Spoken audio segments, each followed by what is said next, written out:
Good morning, good afternoon, and good evening, and welcome to our webinar today, 7 Principles of Unified Content and Commerce. I'm Tom Murphy, General Manager and Editorial Director for Simpler Media Group and CMSWire. Our agenda is pretty straightforward today. We have a few minutes for introductions, and then about 40 minutes with our guests, Chris Sam, Josh Manton, Philip Wisniewski, and Shabi Sayed. Finally, we'll get to the part of the program I like best, a live Q&A featuring you, our audience members, your questions, and we'll answer them for you right away.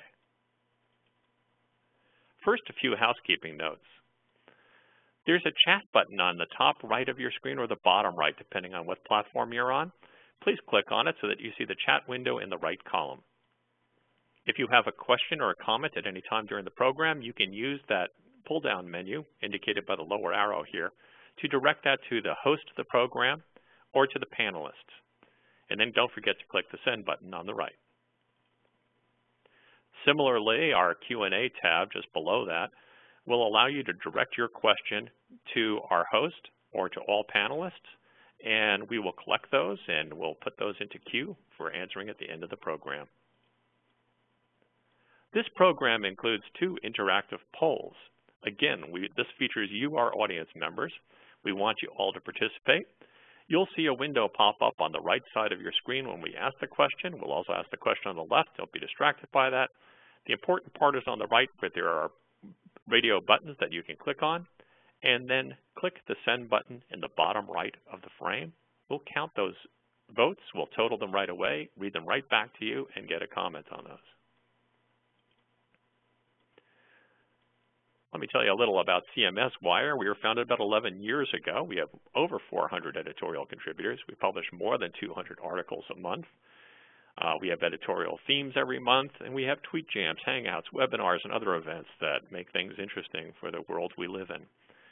We have several primary topic areas, including customer experience, digital marketing, social business, enterprise collaboration, enterprise information management, and much, much more. So please join us every day and make that part of your daily routine.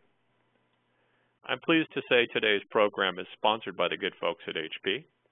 HP's Marketing Optimization Division helps organizations drive better digital experiences through content management, rich media, augmented reality, contact center, and analytics. Learn more about them at, of course, hp.com.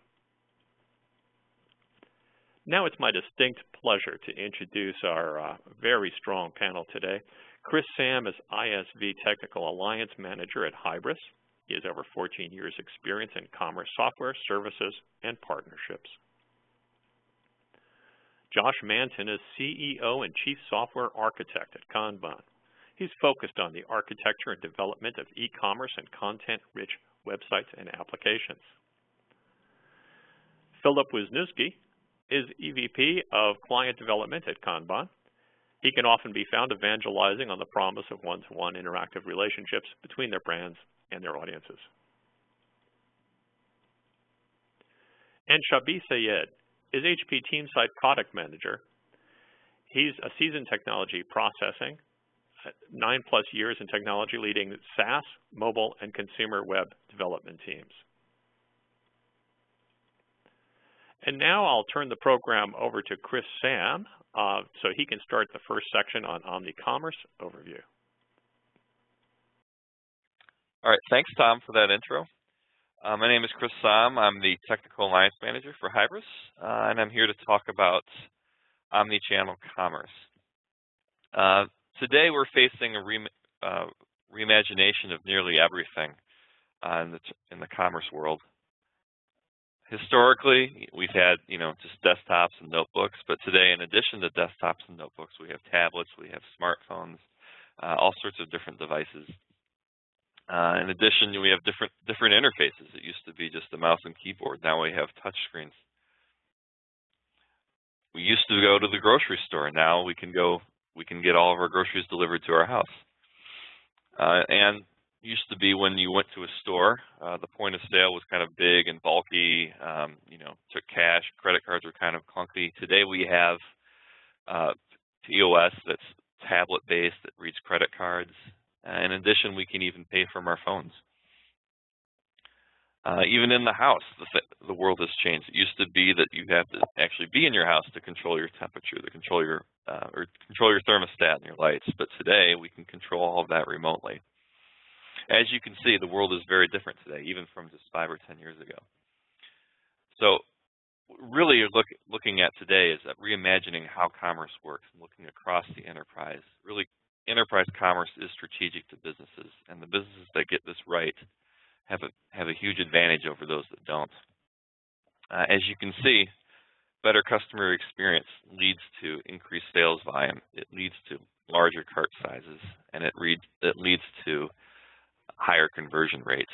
In addition, better process and data management leads to cost reductions and also simplifies processes. Some of the things that we're talking about are consistency, like across sites with ratings and reviews, being able to easily select products and actually drill down to the product that you want, providing high-res images across multiple devices. In addition to that, really selling emotions and like kind of the feel of products, not just presenting the products, but actually trying to connect to your customers with your brand. And finally, providing unique customer experiences, making it easy for customers to get what they want, relevant content, localized experiences with filtering and making products easy to find. And with that, I'll turn this over to Philip and Josh. Thanks, Chris.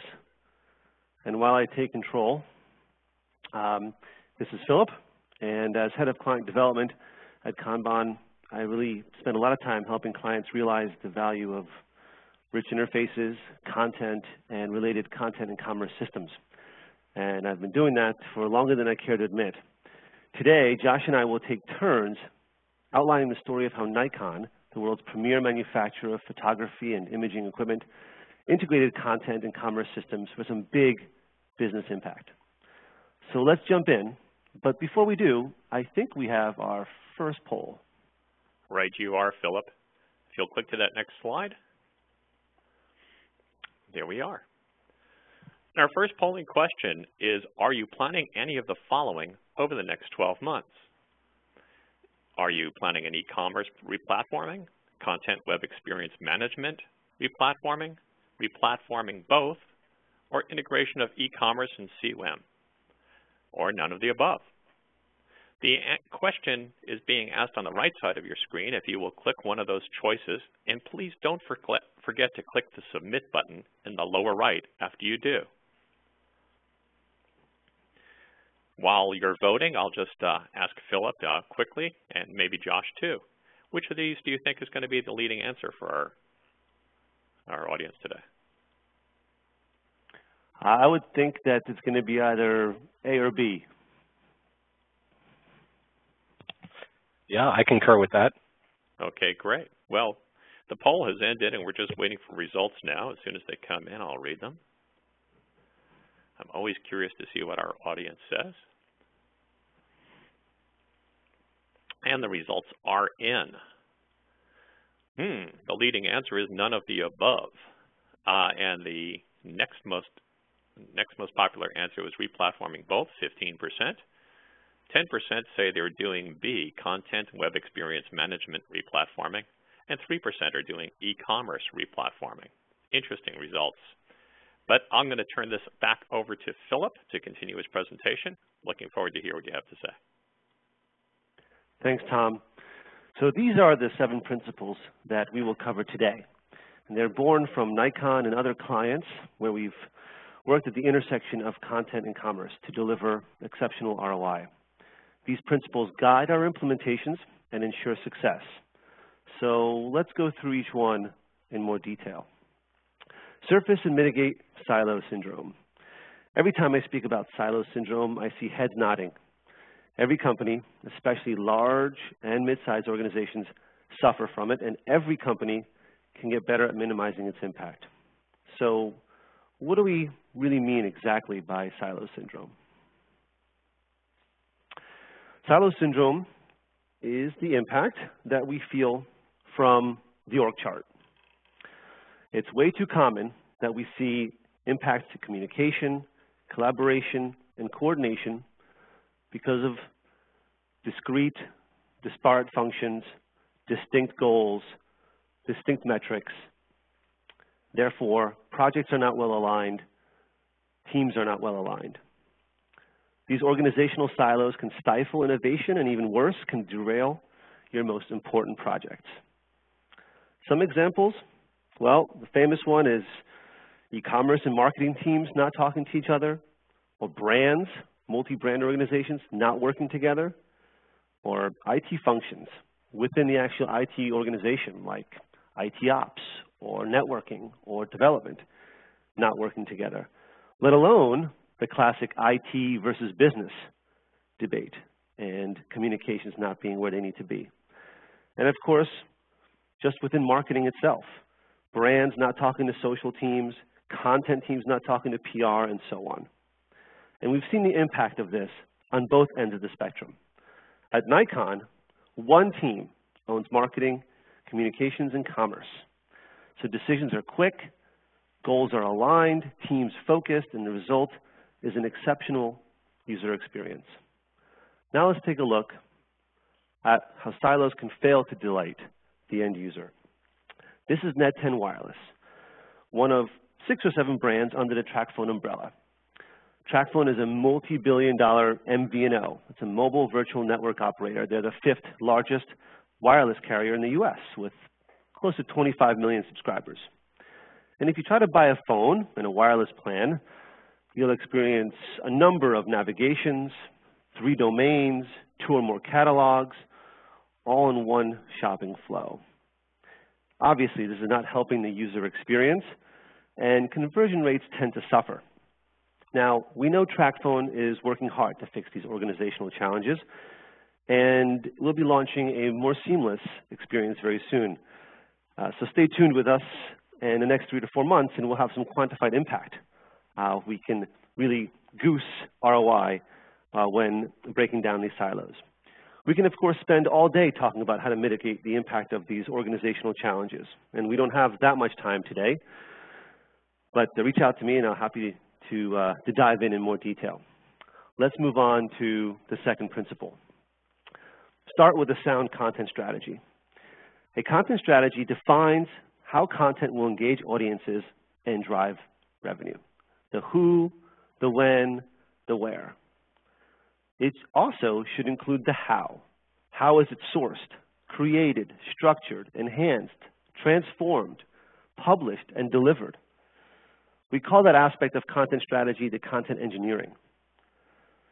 And by sound content strategy, what I really mean is documented. It's not going to work unless you have it written down. Without a documented content strategy, you run the risk of misguided requirements, ineffective content, and inability to reuse, personalize, integrate, or localize content. And the resulting systems you build, well, they'll lack flexibility and scalability, a key aspect of success in the omni-channel. So let's take a moment to highlight some of the key pillars of Nikon's content strategy. This is the reality for Nikon. Just about everyone has a smartphone, and they take some pretty good pictures. So a few years ago, Nikon defined a content strategy to stand out with content as a way to increase market share and remain relevant. And Nikon's strategy is really built on 3 pillars: education, inspiration, and engagement.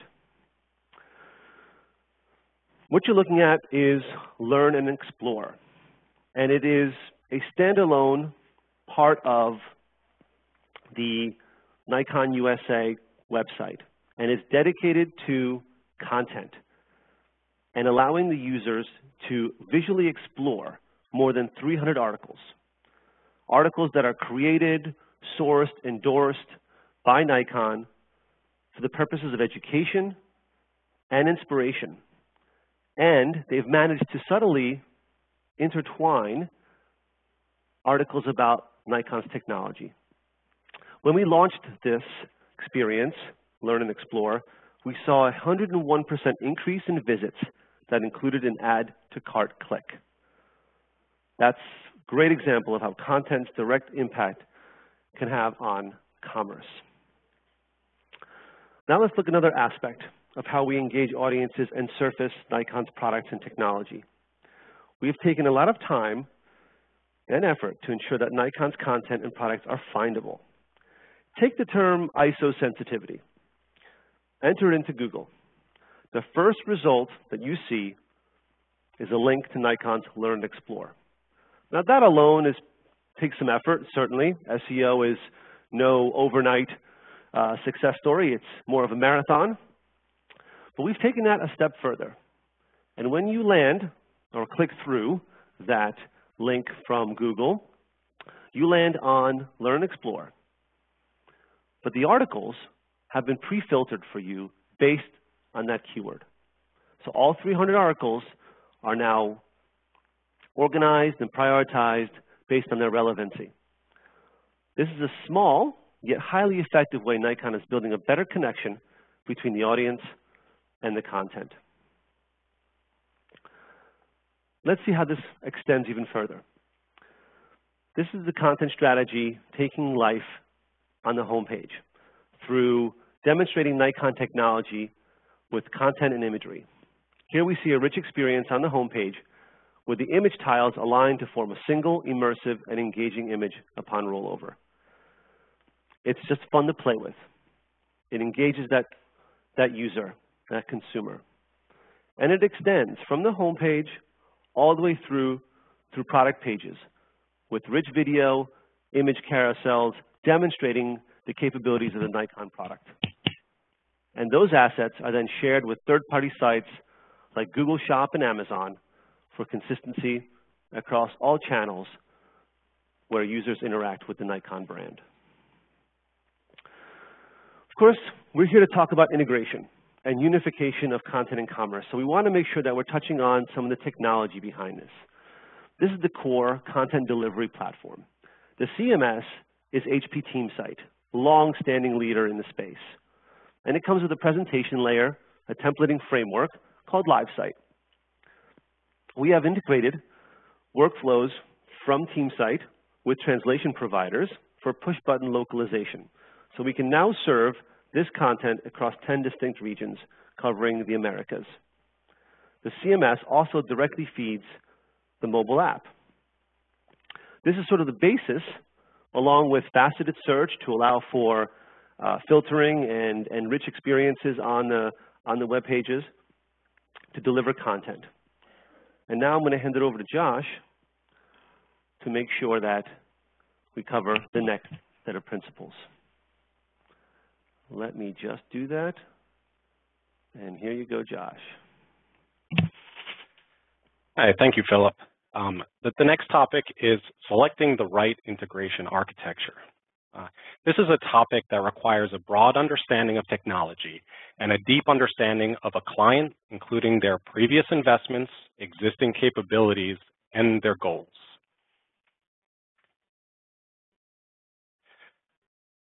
Kanban's experience integrating e-commerce and content management systems has yielded 3 high-level design patterns. Option 1 is the hybrid architecture. In the hybrid approach, the CMS system and the e-commerce system share the responsibility of the overall customer experience. The CMS may be responsible for marketing materials and product exploration, while the e-commerce system takes ownership of the shopping cart and checkout functions. The 2 systems work together by leveraging APIs such as REST-based web services and use single sign-on to unify account management. In option 2, the e-commerce-driven architecture, this architecture is where e-commerce system takes ownership of the entire delivery tier. This approach may be used if a company already has a significant investment in their e-commerce platform. Some of the rich features of the CMS system may be lost by not utilizing the delivery tier, but the e-commerce system can still be able to leverage the rich content in the CMS by leveraging available APIs. In option 3, a WCM or web content management driven architecture, the content management system takes ownership of the delivery tier. This is a viable yet complex approach taken mainly if a company has significant existing investments in their CMS customizations. This often involves leveraging of APIs provided by the e-commerce system to recreate cart and checkout features. There are many additional architecture considerations, and it's really dependent on what the client's needs are.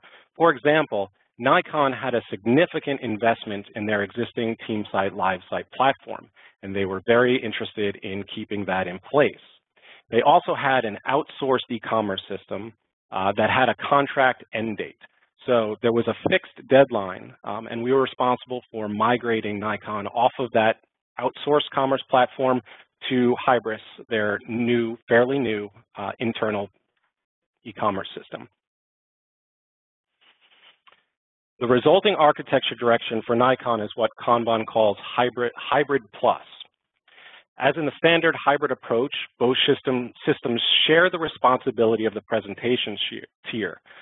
We have built and leveraged rich APIs that allow for the embedding of e-commerce content into the CMS managed sections.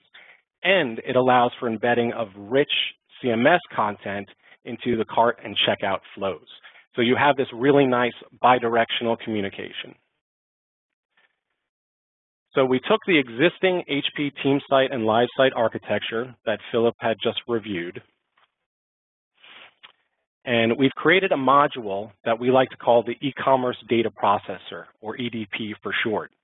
The EDP module is responsible for taking the feeds supplied by Hybris for price, promotions, inventory, cross-sells, and upsells, and it combines it with the rich content from TeamSite.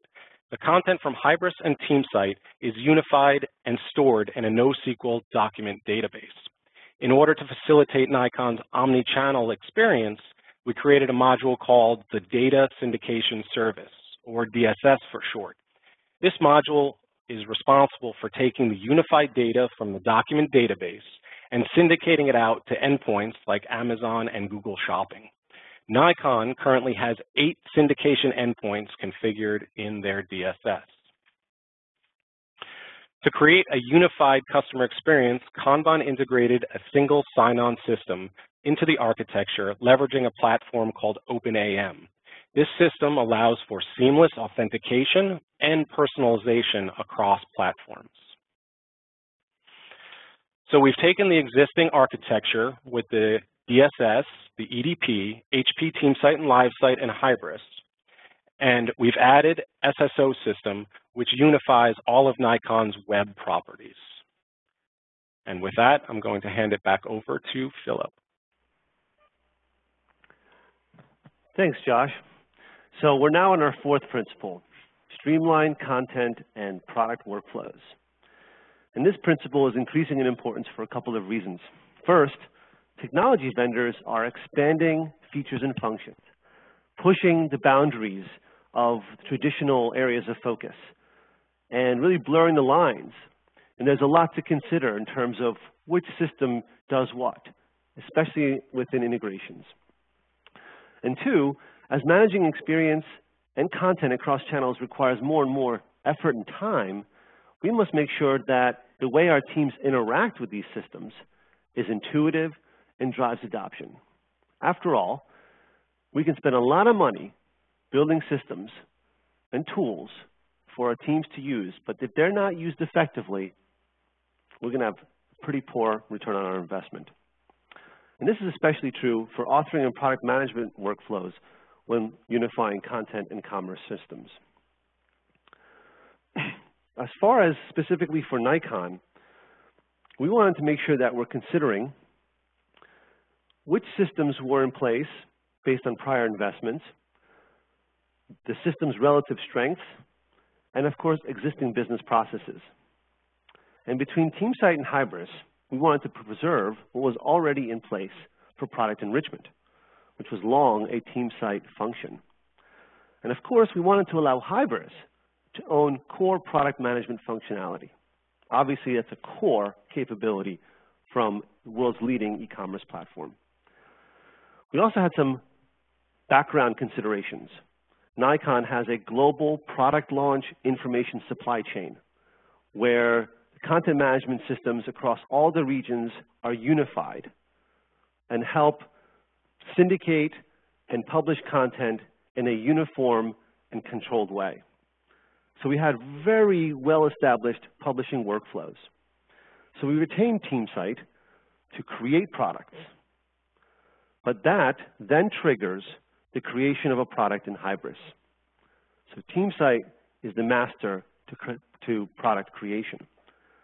Then hybris becomes the system of record to manage promotions around that product.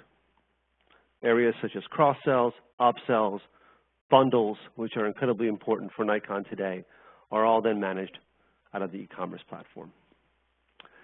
So let's take a quick look at what this means for some of those workflows and controls.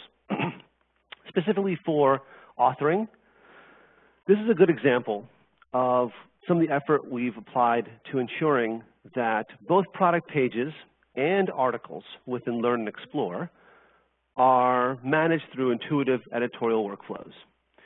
Here we see a number of screenshots of potential presentation templates where the user has the option to define those layouts and work with various content types. Video, audios, images are all available and can be defined by the user. That's fairly standard. But one of the things that we've really taken a look at here is the editorial controls and giving the user the ability to define these layouts, but not undermine the user experience and usability best practices that are so important to today's experience management and user interactions.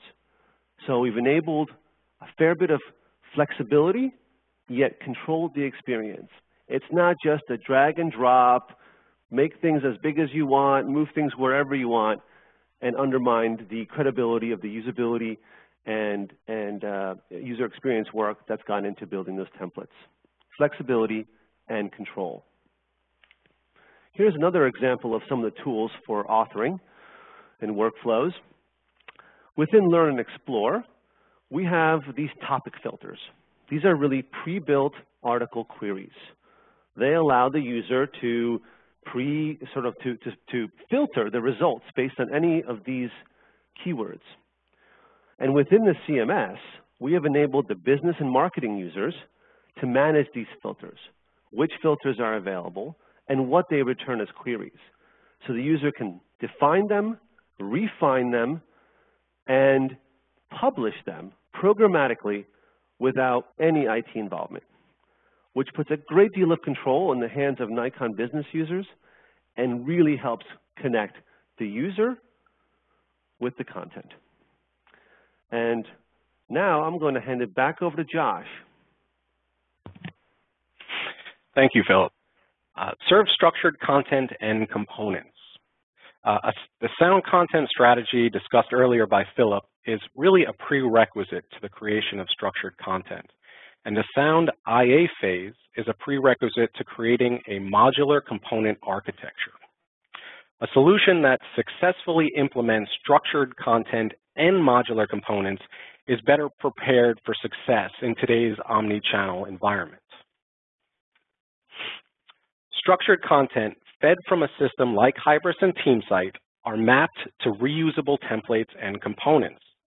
This allows for greater content reuse, it allows for a reduction in content translation costs, and it allows for more targeted personalization. Nikon is able to syndicate structured content across channels such as retailer websites like Google, Shopping, and Amazon. Nikon is able to build pages from modules that seamlessly pull content from external systems like Hybris, Bazaar Voice, and PriceSpider. This is Nikon's Sport Optics website, also managed by TeamSite and integrated with Hybris. In this example, this is an example of, on the left, we're looking at the rich content navigation piece. The same content that is on the left is also leveraged on the right, which is one of Nikon's product category pages. This content is translated once for each language site and is leveraged across multiple components. Here is an example of educational content from Learn and Explore, which Philip was just discussing earlier, called Tip of the Day. This content is authored in TeamSite and syndicated out to Facebook on the left. It is also used in LiveSite components on the Nikon USA website on the right. Here we can see that the results of the data syndication service that I discussed earlier, the DSS, specifically how the same images and price are available on Google Shopping as they are on Nikon's websites. Nikon's product detail page is broken up into many different components, allowing content to be pulled from a multitude of data sources, seamlessly creating the optimal user experience. Seizing the rich media opportunity. Nikon loves their rich media, so Kanban is always exploring new ways to speed up page loads and optimize the delivery of images and video. Kanban has created an add-on for TeamSite that allows content authors to seamlessly push video to the Brightcove cloud services. When video is published using a TeamSite workflow, the content author can select Brightcove as a destination for the video. Once the video is uploaded, it is transcoded into different formats and bit rates. A LiveSite component was created that can reference videos on Brightcove servers. This significantly reduces bandwidth requirements for their hosting facility and increases the quality of the delivered video. Many of the pages on Nikon's site utilize best practices, one of which is known as lazy loading of images. This means that images are only loaded when they are visible in the browser viewport. Images that are at the bottom of the page outside of the viewport are delay loaded.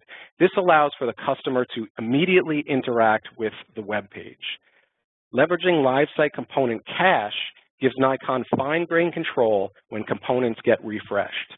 Other tools like Google PageSpeed are leveraged to optimize CSS and JavaScript.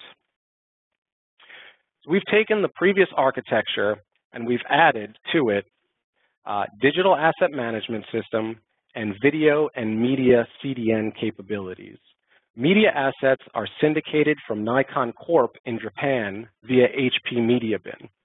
Through MediaBin integration with TeamSite, a content author browses for the media, which is images or video. In the case of video, it is uploaded automatically to cloud-based delivery services. I'm going to pass it over for Philip for the next section. Thanks, Josh. So since our first principle was focused on organizational alignment, it is only fitting that the last has a similar tone, but at the project level. So by strive for focus, then agility, what we really mean is that this is a principle of maintaining the discipline to deliver effectively on large, complex integration projects. It is very easy to think about everything the integration will allow you to do in the future, and even more tempting to let some of that creep into your scope, especially with user experience implications. What we found is you have to remain disciplined and focus on the core project, and that being the integration of the two systems as your primary mission. There may be some low-hanging fruit, especially on the user experience side, some opportunities that could be prioritized in your initial release, but this really needs to be carefully considered for possible risk and impact. By establishing the core integrated platform, you will then have the ability to bring new features and functions in a much more agile way, in short sprints or short cycles, once that sound foundation is in place. With a fixed cutoff for the transition from old to new e-commerce platforms, we had to deliver this project in under 10 months. And we did that while keeping within budget. And we also, working closely with Nikon, managed an ecosystem of vendors. And that was certainly one of the key ways we were able to stay focused and keep on track and establish a foundation for what is now a series of iterative improvements to that integrated platform. I do want to cover some of the results from our work, but before we do that, I believe we have our second poll. Tom?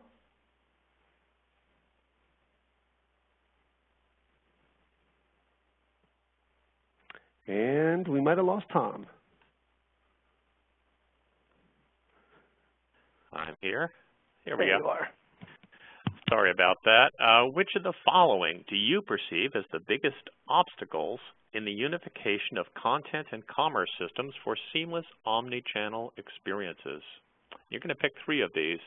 The choices are silos and organizational structure, lack of documented content strategy, integration architecture, streamlined content and product workflows, component model for content and presentation, and mobile-enriched media optimization. So pick 3 of those, and well, we don't have the poll window up yet. Let's see if we do. There we go. Pick 3 of those in the windows on the right, and then click the Submit button on the lower right, and we'll tally your results. I won't ask for all 3, but Philip, which do you think is going to be our top choice here? Just a ballpark guess. You know, I believe it's probably a close tie between A, C, and E. That's an interesting selection. A, C, and E, but you know better than I would. I think silos and organizational structure are always something that's a problem. Josh, Absolutely. any guesses? Yeah, I think for the business user, the silos are definitely something to overcome. And then for the technical user, C, or the IT department, C is a big concern.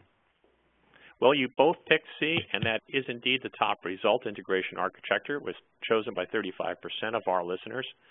32% chose silos and organizational structure, and 30% went with a lack of a documented content strategy. I want to thank our audience for voting in that. Now I'm going to turn the program back over to our speakers.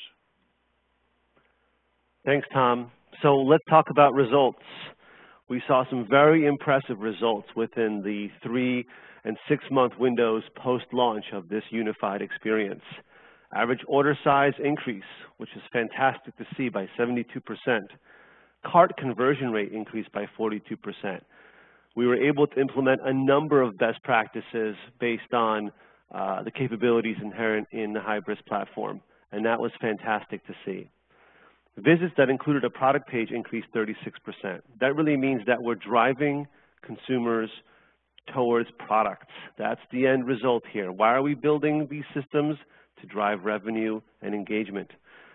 And finally, usage of where to buy. Where to buy is a feature where, as a consumer, I can search for where Nikon products are available across any retailer, online or offline. And that increased by 28%. And that is a testament towards some of the omni-channel capabilities that we've been able to implement through this integration. Beyond some of these fantastic results, the team was also recognized by the industry, both for user experience and the engineering achievements as part of this work. And that was both on a national and global stage. So let's recap a little bit of the principles and the takeaways. First, related to our silo syndrome, biggest takeaway for us is don't expect the software integration to align your organization. In fact, it'll just surface all of the challenges that exist, and quite well, it may, or I should say, it quite realistically can derail the project. Relative to sound content strategy, certainly a comprehensive, documented content strategy drives scalability and extensibility and will help with some of that organizational alignment. As far as the right integration architecture, every vendor out there has their own preferred architecture, and each one needs to be evaluated against your specific needs, prior investments, business nuances, etc. So seek the guidance of unbiased, experienced integrators. Relative to workflows, make sure that you're balancing flexibility and control, and that these tools are intuitive and adoptable by your teams. As far as components and modular frameworks, well, we know that that requires a lot of process and structure, and many organizations are really not prepared for that. But it is, or delivers, tremendous results when done right. All the way from the data model to the presentation layer, if you think about components, think about modular templates and frameworks, you will be able to realize the benefits of consumer engagement across channels as you look towards the future. And finally, around rich media, certainly omni-channels and contextual experiences are adding a lot of complexity to managing media and content. Digital asset management, integration with external servers, cloud servers are all part of the mix. Server-side technologies like LiveSite, mobile, and browser-side technologies are all available to help maximize and optimize that experience for the consumer. And we just covered agility and focus, so we'll leave that one alone for now. So with that, I want to hand it over to Shabib. All right, thank you, Philip. Hello, everyone. Let me go ahead and start with giving you an overview of HP's digital experience management solution. Our solution is comprehensive and integrated. We allow you to create compelling, personalized experiences that are created once but can be pushed out to multi-channel web, mobile, print, email.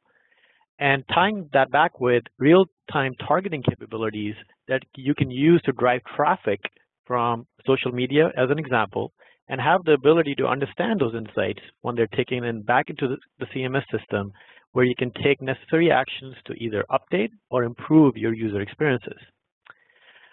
Our digital experience management solution is called HP TeamSite. So let's go ahead and take a look at the architecture. HP TeamSite is a decoupled architecture that has an authoring and runtime environment. This architecture can meet your scalability and performance requirements, which are needed for any online business today. With TeamSite on the left, you have a rich WYSIWYG editor that allows you to create digital experiences which are pushed out to a runtime environment, which involves a LiveSite display services for page rendering, and also for LiveSite content services where you can pull content out using a REST API framework. Now let's go on and take an overview of TeamSite and hybris integration.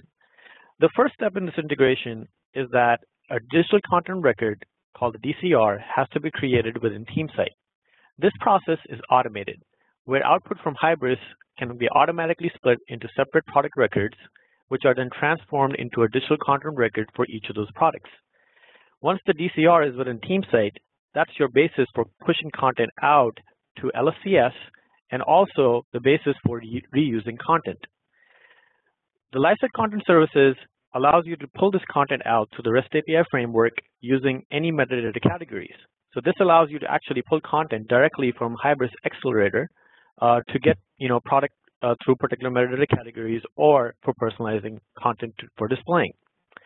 For the LiveSite display services targeting, each of the components and pages can be created to reference the digital content records. The user deploys the page file to the LiveSite runtime server, and from there, the hybris accelerator, using the HTTP connection, can embed that page within their own experience.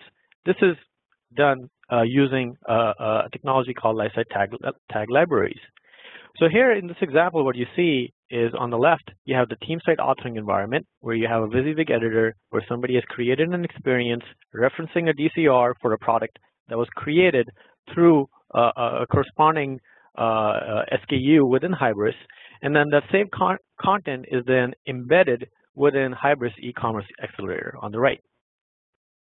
Now, moreover, with this same approach, you can provide personalized content. So for example, if somebody searches for personal laptops on Google and lands on this page, then using the referral information, you can pass that information back to LSDS, which can in turn request that content from LSDS to display the right DCR that you want to show for somebody coming through that channel. And then finally, the LSDS content itself can be retrieved directly from Hybris itself, where the actual digital rendering of it is left to the eCommerce accelerator to do it on its own. So let's summarize our approach for the runtime integration between LiveSite and Hybris. First, you can use tag libraries to embed pages within the eCommerce accelerator. Second, the content integration is done through the LiveSite content services, where content can be pulled out directly. And finally, all of this is done over the HTTP connection that you can maintain from the Hybris over to LSDS. So with that, let me conclude our presentation and hand it over to Tom to initiate the question and answers. Thank you. Thank you so much, Sabi. It's really interesting to see this, all the parts of this program come together. And we have plenty of time for questions and answers today. So if you have a question, please pop it into the Q&A tab down at the bottom right of your screen. And our floor director, Candace Cui, will pick that up and put it onto our queue. So let's start off with a question from Amy Copland. Real simple question. In the introduction, I think I said CWEM, and can you define that term, and can you define re-platforming? Who wants to take that? Philip, I think that was your slide that we were on. CWEM and re-platforming. Sure. So by CWM, I'm really sort of referring or combining content management and web experience management. So much overlap between those two domains that it's hard to know what people are familiar with, and it's sort of a term that means a lot to a lot of people. So just trying to be universal as possible in defining systems that driving experiences through content. And by replatforming, generally what I'm referring to is ripping out the old and replacing it with new. We're seeing quite a bit of that on both e-commerce and on the content/web experience management side of things.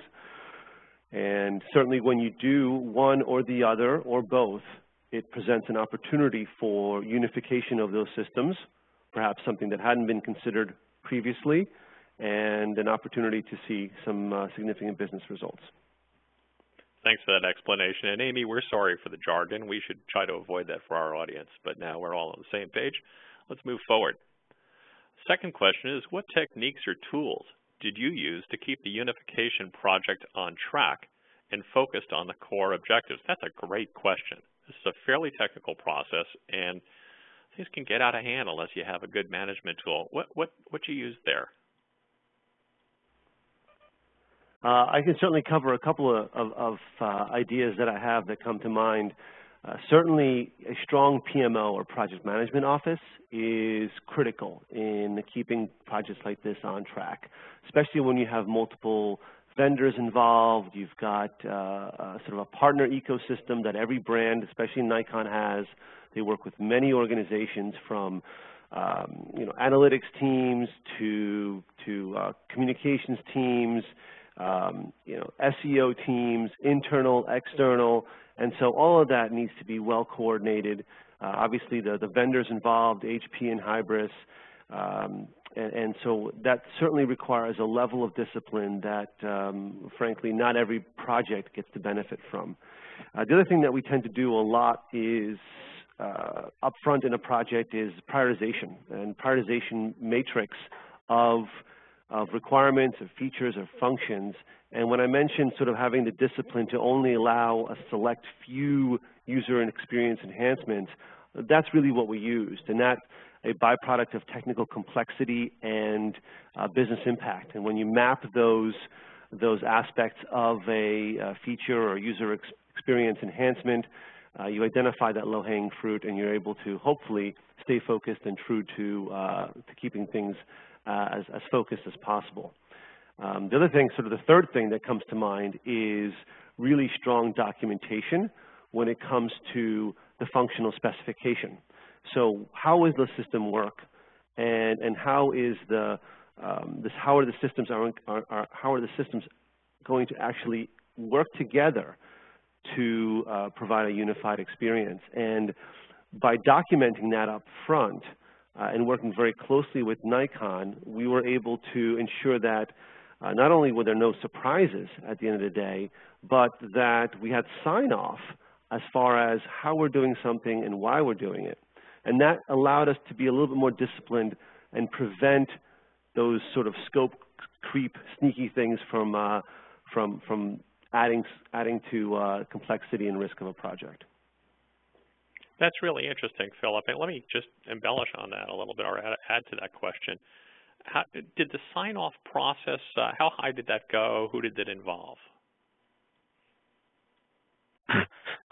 I think what important for Nikon was that they really did a good job at limiting the number of key stakeholders that were involved in the project. That way, decisions were able to be made very, very quickly. And the decisions for what was being implemented did not have to go all the way to the top. While I'm sure they did have a number of internal meetings to discuss the direction of the projects, we were able to get sign off by our key stakeholder, which was manager of marketing and communications and e-commerce. Thanks, Josh. That's a great explanation. I appreciate that. Our next question comes from Sandra Texador, and she asks, which system is managing the presentation layer of the templates? Is it the hybris ECP platform or the CMS? And how does that affect performance? So if we're talking specifically about the Nikon implementation, I can address that. In the CMS system, LiveSite is managing the LiveSite related templates. So in LiveSite, all of the marketing materials, the product catalog presentation, and the product detail pages are all managed through LiveSite templates.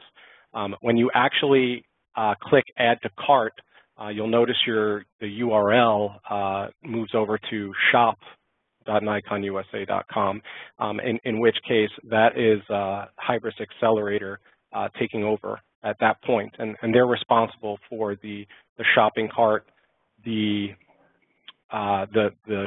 managing shipping address, billing address, and credit card information and thank you pages. So that's really the delineation of responsibility for Nikon. And in terms of performance, we're always keep paying attention to where some of the bottlenecks would be. The fact that the two different systems are handling the two different sets of presentation templates does not directly affect performance, but we are pulling data in from a lot of different data sources. So we have to be very careful that on the LiveSite side that we're properly setting our component caches, so that data is not reloaded every time.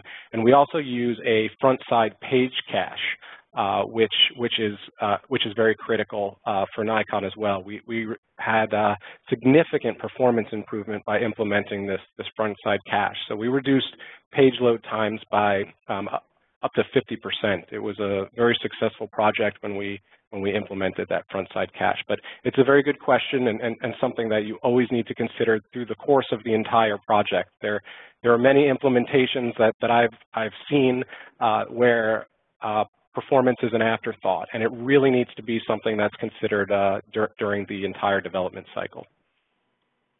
Great answer, Josh. Thanks for answering that so thoroughly. It's really helpful, I think, to our audience. And the next question, I think, should go to you, too. It kind of builds on what you were talking about on the Nikon project about having a kind of a limited team that was involved in the approval layers and that's speeding up the process. The question is, Philip mentioned that the Nikon project took about 10 months. I think that's right. And the listener is wondering, is that typical for a project of this scope? We were given 10 months to deliver this project in. So we used a lot of methods for prioritization of features in order to try to get it to fit into that scope. And I'm a big believer of software through iterations. So rather than going in and hunkering down to an 18-month development cycle, the sooner that you can get something up there and complete, the better that you could measure it and have metrics to identify what you should be improving upon. For example, on this project, the 10 months didn't include the data synchronization services. So the goal of this project was Nikon should be able to shop with using their hybris system, that cart and checkout worked, that the catalog system was appropriate, that promotions showed up properly in LiveSite. So that was the primary goal, if I were to say it at a highest level. And then we had a number of secondary goals, which using a prioritization spreadsheet, we were able to move out into the second and third phases. And like I said, data syndication was an example of that.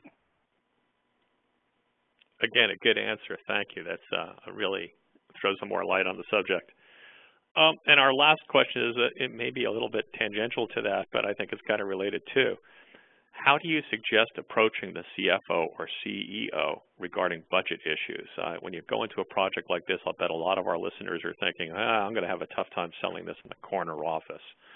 So any tips on how to define that or how to approach that?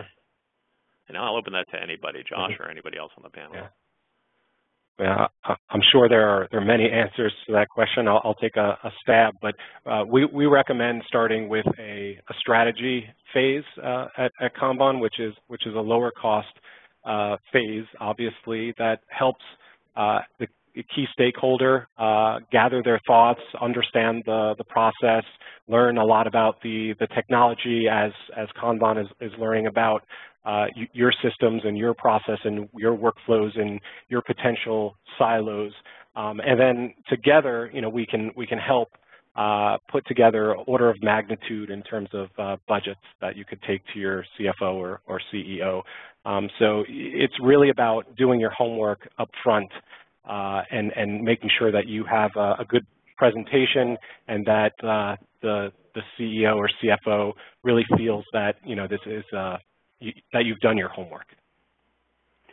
I think that's an excellent point, Josh. Doing your homework and being buttoned up in terms of building the case is important. And there's a lot of studies out there, a lot of research that speaks to building a case for content. And certainly that's because content now is a core function for most enterprises. Creating content, delivering that content as an engagement or as a marketing currency is critical to almost every organization. Brands as publishers. Everyone's talking about brands as publishers. Well, I like to think about it as, so what? So if you produce content and everyone's talking about content, why? And where is that content actually going to impact your business results? And so I believe that if you have that conversation at that level, I'm certain that the CEO and CFO is hearing about content. Now the conversation goes a step further, and it's about how does content directly impact revenues, efficiency, even whether it's B2B or B2C. There are some incredibly strong cases that could be made for the value of content driving commerce and how systems working together and breaking down silos will drive that impact. Thank you so much. Appreciate that answer. And I suppose another thing, and Josh just mentioned, is about building stages of the project and testing them and seeing where they are. I think that those steps along the way can help show progress and measure on a metrics level the performance, and that's demonstrable to the CFO as well. Well, I want to thank all of our guests today. Sabi Shayed, Philip Wisniewski, Josh Manton, and Chris Sam for their thought-provoking conversations today. I hope our audience enjoyed it as much as I did. I also want to thank the CMSWire team behind the scenes, Candace Cui, our director, John Lewis, our executive producer, Bryce Dunwoody, our CEO, and Casey Sheldon, our social media team, for being with us today and helping to make this a great program. Please join us again for our next webinar. If you're interested, you'll find them on CMSWire.com. We hope you'll stop and read our stories there every day. And if you're looking to advertise to this community, don't forget us, advertising at CMSWire.com. Thanks again for being with us today. Signing off is Tom Murphy from San Francisco. Take care.